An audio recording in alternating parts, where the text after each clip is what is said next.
Spoštovane in spoštovani, lep pozdrav, sem Mihael Toš. Danes smo 10. julija 2021 in Nikola Tesla bi praznoval 165 let.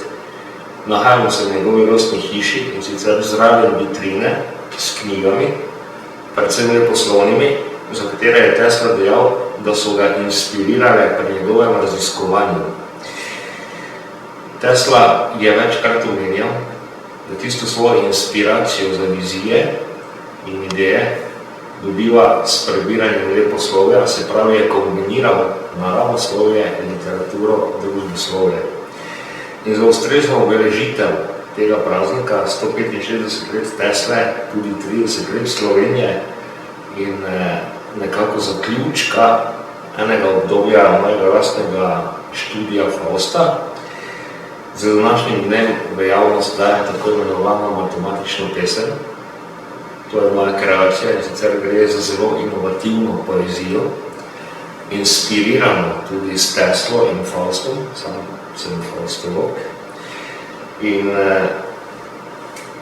stvar je taka, oziroma matematična pesem, ni samo stvar.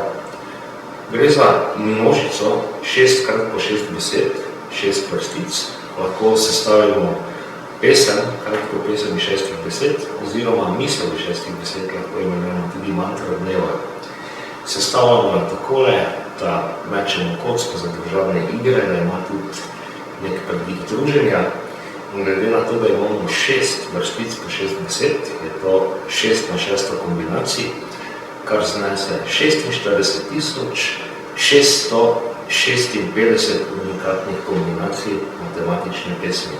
Če to delimo s 365, dobimo 127,8 let.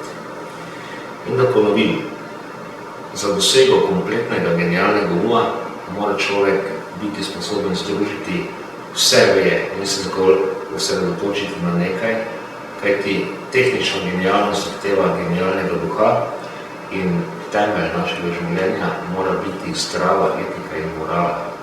Etika, ki se kot beseda nahaja tudi v estetiki, mora generirati lepoto bivanja in ne samo za posameznike, ki to obvladajo, ampak za celotno družbo. Še enkrat ponovim, za današnjim datumom 165 let Nikole Tesle je javno dostopna matematična pesem.